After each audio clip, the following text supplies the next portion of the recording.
Léo, é época de férias aí dos jogadores e a notícia que vem à tona, que deveria ser contratações, né? A gente sabe que está complicada a situação do esporte financeiramente e por vários motivos, mas um assunto que veio à tona essa semana e não poderia deixar de ser noticiado aqui com a gente é essa petição que você ontem pela manhã protocolou lá no esporte, né? A petição pedindo algumas informações, né? A gente vai detalhar daqui a pouquinho isso aqui para o torcedor do esporte, mas a pergunta que eu queria já abrir, né? Porque já tem gente nas redes sociais, já tem torcedor que chega para a gente perguntando ou afirmando que isso tem cunho político dentro do clube. O que você tem para dizer aí para esse torcedor e para o rubro-negro em geral sobre isso? Boa tarde, Alessandro. Boa tarde, amigos do Eu Pratico Esporte. É um prazer mais uma vez estar com vocês aqui.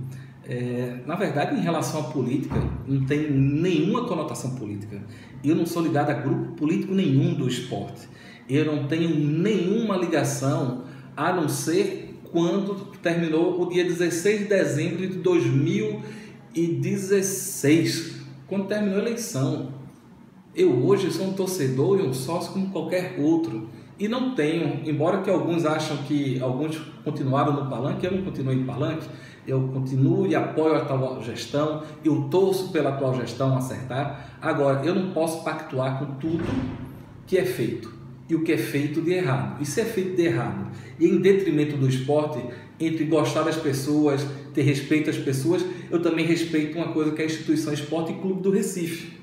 Então eu primo, isso aí não é só com essa gestão, com outras gestões também eu fiz críticas, então resolvi, tendo em vista a situação, que eu acho que a situação da questão da transparência vem se agravando no esporte, eu resolvi, conforme o estatuto que foi estabelecido um direito ao sócio em fevereiro de 2017, onde o sócio poderia requerer as informações ao administrativo, as situações administrativas e financeiras do clube, tendo em vista essas várias interrogações, como nós estamos pautando através das redes sociais, de jogadores indo embora porque não tem receita, jogadores indo embora porque o esporte perdeu, não tinha como pagar o que estava ainda em aberto. Então resolvi e decidi fazer uma petição direcionada ao presidente Arnaldo, solicitando que fosse me dadas as explicações que haveria necessidade de explicar. Agora, quanto à conotação política, isso é zero.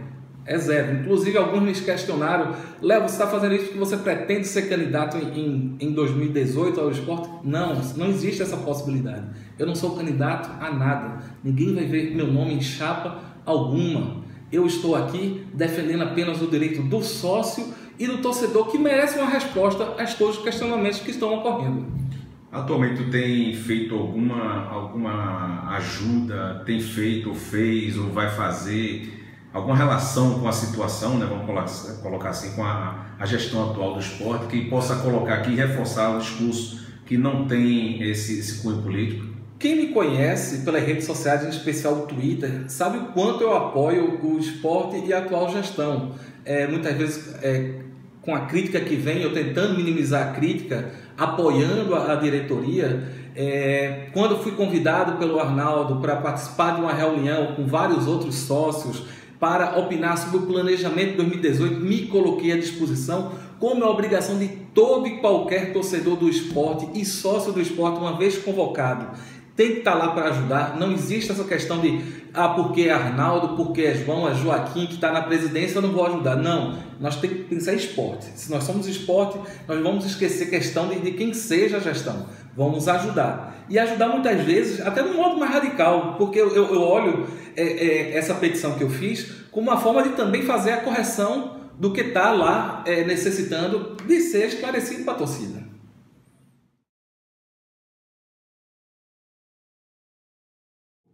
Na nossa petição, fizemos 22, 23 questionamentos.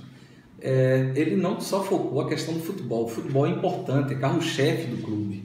Mas, como advogado que sou do mundo empresarial, e me chega muitas vezes a informação que o esporte houve prestação de serviço e não foi pago a construtora, que o esporte está devendo a determinado fornecedor. Isso daí cria uma certa... A gente fica assustado porque O conhecimento que há 12 anos o esporte vinha bem financeiramente, o esporte não devia a ninguém, o esporte não devia a salário do jogador, o esporte não devia fornecedores, e começa a surgir inúmeros fatores. Então solicitei na petição a questão se há débito de fornecedores, a quem está devendo, o quanto está devendo.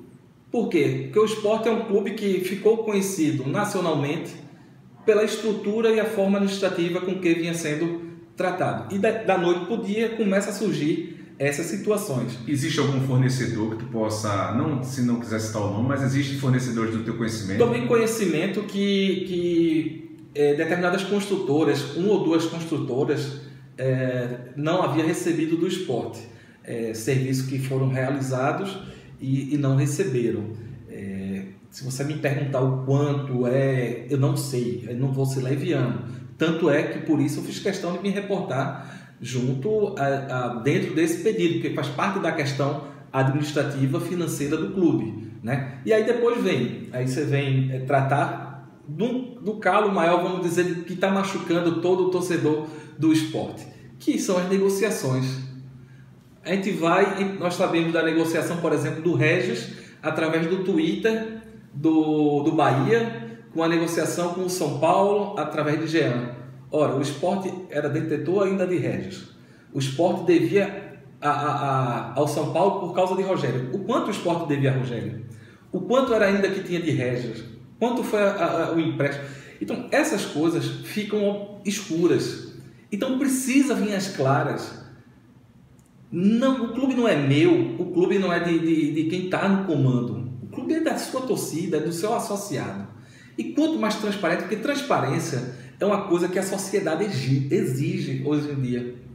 Em todo órgão público, você vai, está lá o portal da transparência, se é o município, se é o governo, se é o Tribunal de Contas. Por quê?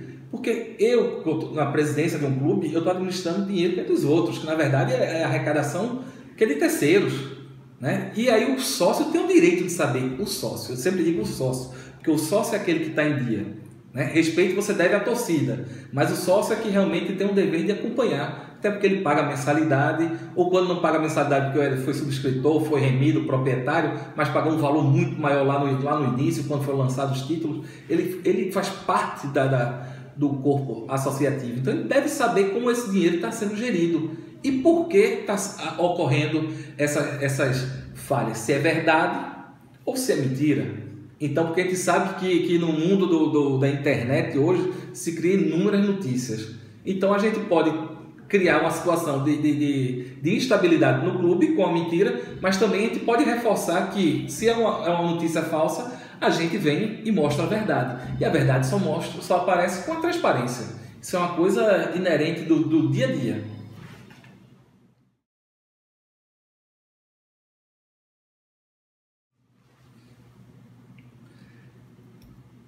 Inclusive, uma coisa que eu sempre ressalto e que eu venho acompanhando é a folha do administrativo. Porque eu falei da folha em atraso, mas a folha do administrativo.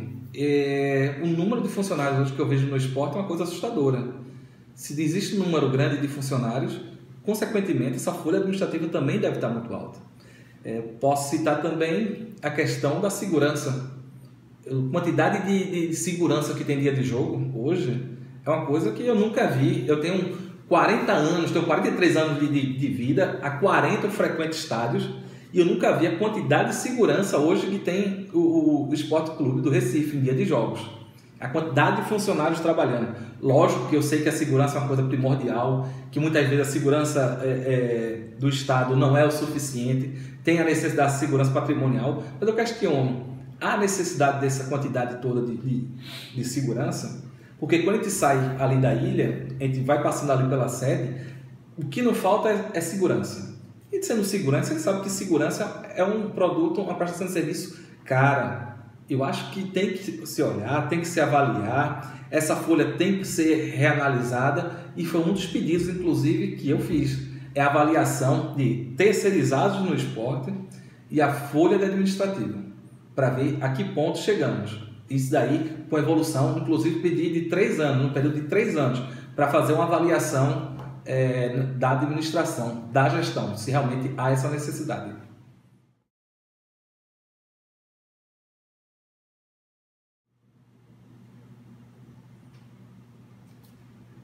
Referência à Copa do Nordeste. Quando a Copa do Nordeste voltou,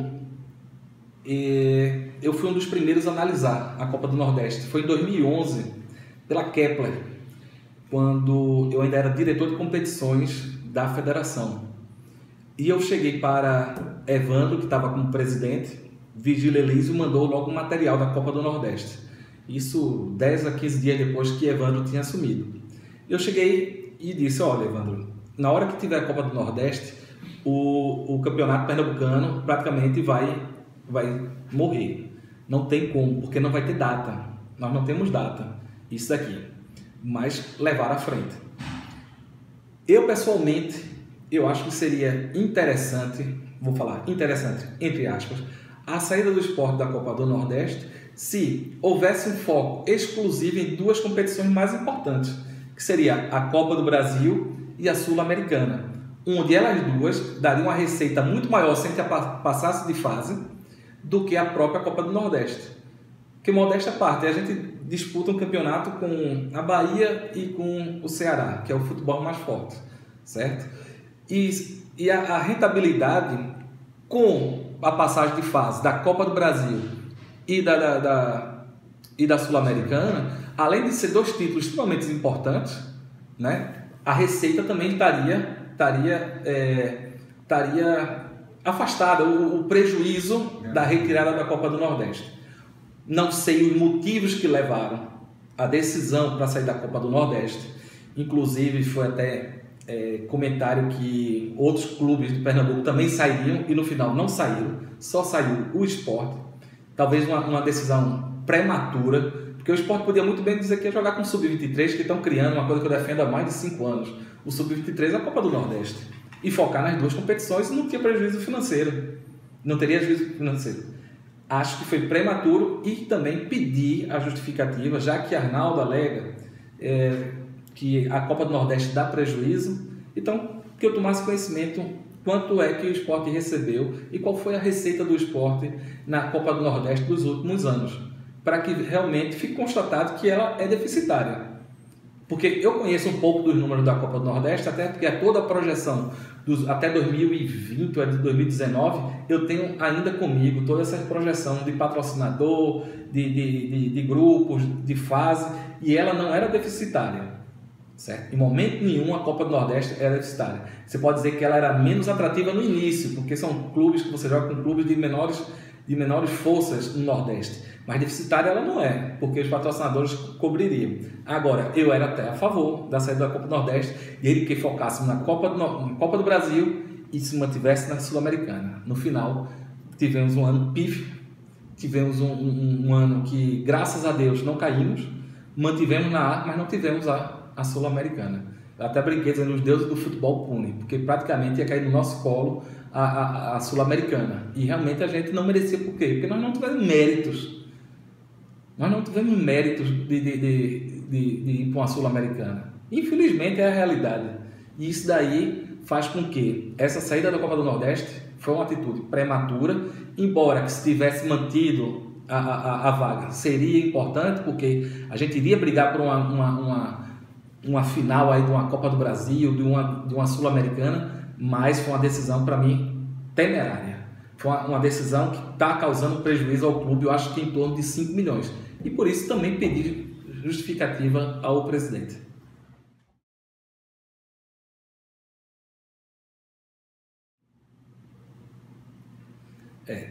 Na questão do nepotismo, nada contra quem faz parte da diretoria ou funcionário do clube que tem a ligação, mas está lá no artigo 2º do Estatuto do Esporte, aprovado na atual gestão, que o esporte é uma associação no qual combate o nepotismo e tem como seu princípio o princípio da impessoalidade. Então, se tiver algum parente que seja parente do presidente do Conselho Deliberativo ou do Executivo até 3º grau, eles não poderão ser nomeados para cargo no esporte. Aí você me pergunta, mas a questão do nepotismo não é apenas para quem é remunerado? Não. Nepotismo é você favoritar pessoas próximas, parentes. É bem claro, é só ir lá estudar, bota lá no Google o que é nepotismo, que vai ver muito claro. Então, eu solicitei nada direcionado a A, a B ou a C, até porque eu não sei a relação de funcionários, de diretores, de vários outros setores do clube, mas eu pedi o afastamento de quem for parente do presidente do conselho do executivo ao presidente do conselho do deliberativo, o afastamento das suas funções dentro do esporte.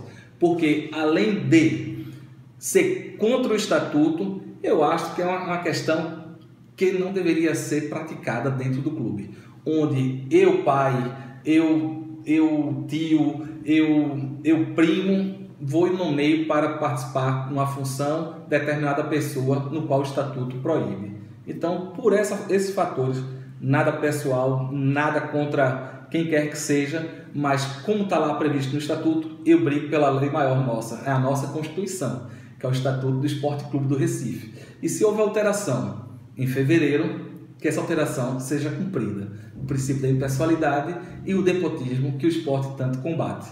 Então, por isso, entrei pedindo o afastamento de todos os membros familiares, até o terceiro grau dos envolvidos dos dois poderes, no caso do executivo e do deliberativo.